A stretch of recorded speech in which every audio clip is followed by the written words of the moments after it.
दोस्तों yes bank की बात करें तो यहाँ पे कुछ बड़ी अपडेट निकल के आ रही है जिनको इस वीडियो के माध्यम से डिस्कस करेंगे। आज स्टॉक के अंदर काफ़ी बड़ी गिरावट हो रही है और पिछले कुछ दिनों से लगातार गिरावट जारी है। इसके पीछे वजह क्या है उसको समझने की कोशिश करेंगे। इसके अलावा यस बैंक ने इन्वेस्टर मीटिंग रखी गई थी जिसकी यहाँ पे पूरी की पूरी जानकारी एक्सचेंज को दी गई, उसको समझेंगे इस वीडियो के माध्यम से।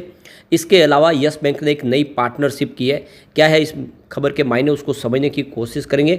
और जो बड़ी डील हो रही है वो क्या इशारा करिए, क्या है आगे की रणनीति जानने की कोशिश करेंगे इस वीडियो के माध्यम से। क्योंकि कुछ बड़े फंड हाउस यानी एफडीआई के माध्यम से जिन्होंने निवेश किया था 15 रुपये के आसपास, उन्होंने अपनी प्रॉफिट बुकिंग की है, लेकिन काफ़ी बड़े ग्लोबल इन्वेस्टर इस लेवल पे खरीदारी करें तो क्या स्टॉक आने वाले समय कमाल कर सकता है, जानेंगे इस वीडियो के माध्यम से। लेकिन फ्रेंड उससे पहले अगर आप पहली बार हमारे चैनल पे आए तो चैनल को सब्सक्राइब कर दीजिए, एक बेल आइकॉन दबा दीजिए ताकि जब भी नया वीडियो बने पहला नोटिफिकेशन आपको मिले। वीडियो पसंद आए तो लाइक से जरूर कीजिए। चलो फ्रेंड्स वीडियो स्टार्ट करते हैं। मैं हूँ आपका दोस्त एस.बी. दवे और हमारे अपने चैनल ऑनलाइन कमाई में आपका बहुत बहुत स्वागत है। तो अभी लगभग 2:45 बजे का टाइम है, बाजार क्लोज होने में थोड़ा समय बाकी है। बीएसई सेंसेक्स इस समय 73,520 के स्तर पे जहाँ पे 374 पॉइंट की गिरावट है, यानी 0.51% गिरा है बीएसई सेंसेक्स। तो बाजार में गिरावट का माहौल है, लेकिन गिरावट बड़ी है बैंकिंग सेक्टर में। निफ्टी बैंक देख सकते हो इस समय 48,361 के स्तर पे जहाँ पे 533 पॉइंट की बड़ी गिरावट है, यानी 1.09% गिरा है निफ्टी बैंक। तो सेंसेक्स के मुकाबले डबल गिरावट है निफ्टी बैंक में। और निफ्टी प्राइवेट बैंक में उससे भी भारी गिरावट है, 24,078 के स्तर पे 319 पॉइंट की गिरावट है, यानी 1.31% गिरा है निफ्टी प्राइवेट बैंक। तो आज निफ्टी प्राइवेट बैंक में ज़बरदस्त गिरावट है और नतीजा ये कि यस बैंक में भी हमें इसके वजह से गिरावट देखने को मिल रही है। अब इसकी परफॉर्मेंस देखें तो 29 अप्रैल को स्टॉक 27.10 के आसपास है, जहाँ पे 3.6% की शानदार तेजी बनी, लेकिन 30 अप्रैल को उतनी ही गिरावट हो गई। स्टॉक फिर से 26.15 के आसपास है 3.5% की गिरावट के साथ। 2 मई को स्टॉक की क्लोजिंग 25.45 के आसपास रही, जहाँ पे 2.7% की गिरावट हुई। और 3 मई को स्टॉक आ गया 24.95 के आसपास 2% की गिरावट के साथ। 6 मई को स्टॉक की क्लोजिंग 24.10 के आसपास रही, जहाँ पे 3.4% की गिरावट हुई। तो आप देख ही सकते हो कि पिछले 3-4 ट्रेडिंग सेशन में काफ़ी बड़ी गिरावट हो चुकी है, यानी यहाँ पे करीब 13 से 14% की गिरावट हमें देखने को मिल रही है सिर्फ आज तक 3-4 जो 5 ट्रेडिंग सेशन है उसमें। अब इसके बीच में जो बड़ी अपडेट निकल के आ रही है, यस बैंक की तरफ से एक्सचेंज को जानकारी दी गई है कि उन्होंने इन्वेस्टर मीटिंग रखी थी और अपने इन्वेस्टर के साथ में Q4 के रिजल्ट को डिस्कस किया है। तो यहाँ पे मैनेजमेंट की तरफ से देखें तो प्रशांत कुमार जो एमडी और डायरेक्टर है वो यहाँ पे इसमें शामिल थे। इसके अलावा chief executive officer yes bank के मिस्टर राजन पेंटल एग्जीक्यूटिव डायरेक्टर, इसके अलावा निरंजन बोनाडकर जो चीफ फाइनेंशियल ऑफिसर है, और मिस्टर मनीष जैन जो कंट्री हेड है होलसेल बैंकिंग यस बैंक के, और मिस्टर पंकज शर्मा जो चीफ स्ट्रेटेजी ऑफिसर है, और मिस्टर सुनील परमानी जो हेड है इन्वेस्टर रिटेल बिजनेस के। तो इस तरह से इन सब ने यहाँ पे अपनी रजामंदी के माध्यम से इस रिजल्ट को सबके सामने रखा है और रिजल्ट के अंदर जो भी पॉजिटिव और नेगेटिव बातें वो सारी की सारी इन्वेस्टर के साथ में डिस्कस की है। तो ये सारी बातें सामने है, स्क्रीन पर है, आप देख सकते हैं। पूरे रिजल्ट ऑलरेडी हमने पहले डिस्कस कर लिया है, तो हम वापस इसको नहीं करेंगे। इसमें एनपीए किस तरह से कम हुआ है, किस तरह से बिजनेस को लेकर आगे की रणनीति है और आने वाले समय कैसे बिजनेस रह सकते हैं, कौन से बिजनेस में नई एंट्री होगी, वो सारी जानकारी यहाँ पे शेयर की गई है। और आने वाले समय के लिए पूरी तरह से यस बैंक तैयार है। उन्होंने किस तरह से अपना एनपीए रिकवर भी किया है और यस बैंक आगे क्या करने वाला है वो सारी जानकारी दी गई है। अब इसके बीच में एक और बड़ी गुड न्यूज़ निकल के आ रही है। एक ब्राज़ीलियन पेमेंट कंपनी के साथ में EBNX के साथ में यस बैंक ने अब कोलैबोरेशन किया है, दोनों की पार्टनरशिप हुई है। तो यहाँ पे देखो कि ब्राज़ीलियन पेमेंट कंपनी EBNX और यस बैंक ने जो पार्टनरशिप किया, इसके माध्यम से cross border merchant payment solution provide करेगी। ग्लोबल ब्रांड्स जो है उनके माध्यम से जो इंडियन कस्टमर है उनको सारी के सारी ग्लोबल सेवाएं मिल पाएगी।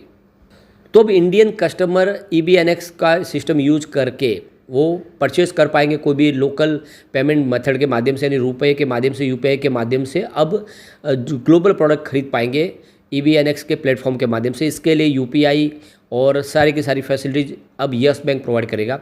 तो यस बैंक और ये जो पार्टनरशिप इसके माध्यम से यस बैंक के बिजनेस में बहुत सारी वृद्धि होगी। अब जो इंडियन कस्टमर है वो ग्लोबल प्रोडक्ट ले पाएंगे, तो ये बड़ी पार्टनरशिप का मतलब है इसका। अब इस मौके पे देखें तो ये EBNX की तरफ से यहाँ पे उनके जो फोला बेजिया है प्रेसिडेंट ग्लोबल पेमेंट के, उनका कहना है कि हमने यस बैंक के साथ में पार्टनरशिप किया, जिसके माध्यम से हम एक ग्लोबल प्लेटफॉर्म उपलब्ध कराएंगे उन कस्टमर को जो हर तरह के गुड्स मर्चेंट्स वगैरह जो अपने प्रोडक्ट ले पाएंगे और दूसरे को दे पाएंगे। तो डिजिटल सर्विस मिलेगी। और आप देखें तो ये ऑलरेडी बहुत सारी कंट्रीज़ में ऐसे ही बहुत सारे कस्टमर के बीच में एक पुल का काम करते हैं। आप देखें तो ABNX के करीब 300 ब्रांड्स हैं जो डिजिटल पेमेंट के माध्यम से लैटिन अमेरिका और दूसरी और कंट्रीज़ में, अफ्रीका कंट्रीज़ में अपने कारोबार कर पा रहे। तो ये एक बड़ी पहल है यस बैंक की। अब यहाँ पे ये जो ABNX है इंडिया में भी एंट्री कर ली है और इंडिया में उन्होंने यस बैंक को चुना अपने बिजनेस को आगे बढ़ाने के लिए। अब यहाँ पे यस बैंक को लेकर देख सकते हो कि एंजल वन के ओशो कृष्णन के हिसाब से देखिए स्टॉक इस समय दबाव में दिखाई देगा। पिछले दिनों काफ़ी अच्छी दौड़ लगा चुका है और अभी फिलहाल इसका 21 का ऑड जोन है और आने वाले समय में यहाँ से अगर पॉजिटिव माहौल बनेगा तो ये देख लो कि 26 और 27 के आसपास जाएगा और उसके बाद में जो आने वाले जो इसके जो फ्रेश ट्रिगर होंगे वो इसको तेज़ी से आगे बढ़ाते हुए 30 से 32 के टारगेट दिखा सकता है। तो 21 का एक तरह से ये सपोर्ट ले सकते हैं और इसको इस सपोर्ट को आप मेंटेन करके इसमें बने रहे तो 32 का टारगेट देखने को मिल सकता है। दूसरी तरफ रेली गियर ब्रोकिंग के रवि सिंह का कहना है कि इस समय स्टॉक थोड़ा सा दबाव में दिखाई दे रहा है और चार्ट पैटर्न में वीक दिख रहा है। अगर 20 से नीचे स्लिप हो जाता है तो फिर ये आप देख सकते हो इसमें और गिरावट की संभावना बनेगी। तो इसमें आप देखें तो ऊपर की तरफ इमीडिएट रेजिस्टेंस 26 के आसपास है, लेकिन कुछ दबाव की संभावना दिख रही है। टिप्स टू ट्रेड के AR रामचंद्रन के हिसाब से देखें तो यहाँ पे बेरिश पैटर्न बन रहा है और यहाँ पे स्ट्रॉन्ग रेजिस्टेंस 26.15 का है और सपोर्ट 24.25। अगर ये सपोर्ट टूटेगा तो फिर 20 के आसपास स्टॉक जा सकता है। दूसरी तरफ यहाँ पे आनंद राठी की तरफ से जिगर एस पटेल का कहना है कि स्टॉक के लिए जो एक सपोर्ट है वो 23.50 के आसपास है और रेजिस्टेंस 25.75 का। स्टॉक अगर 25.75 के ऊपर अगर क्रॉस हो जाता है और उसको पार करके अगर क्लोज होता है तो फिर 29 का टारगेट देखने को मिल सकता है।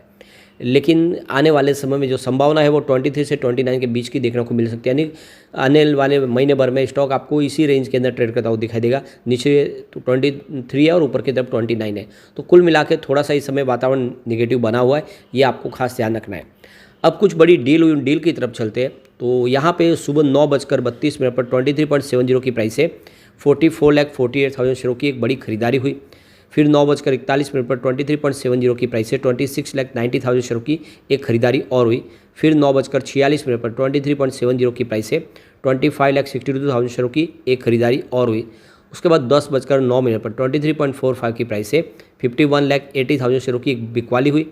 फिर 10:36 पर 23.30 की प्राइस है 32,38,000 शेयरों की फिर से बिकवाली हुई। तो उसके बाद 11:18 पर 23.10 की प्राइस है 34,73,000 शेयरों की एक बड़ी खरीदारी हुई। उसके बाद 11:23 पर 23 की प्राइस है 49,58,000 शेयरों की फिर से बिकवाली हुई। तो 12:06 पर 22.85 की प्राइस है 35,03,000 शेयरों की एक बड़ी खरीदारी हुई। फिर 2:26 पर 22.90 की प्राइस है 28,29,000 शेयरों की बिकवाली हुई। तो कुल मिला के देख सकते हो कि भले ही यहाँ पे बिकवाली हो रही है लेकिन खरीदारी भी जम के हो रही है। इस लेवल पे बड़े फंड हाउस खरीदारी करें, इसलिए चिंता की बात कोई नहीं है। आप देख सकते हो इसको लॉन्ग टर्म के लिए अगर होल्ड करते हो तो यस बैंक आने वाले समय आपको ज़बरदस्त रिटर्न दे सकता है।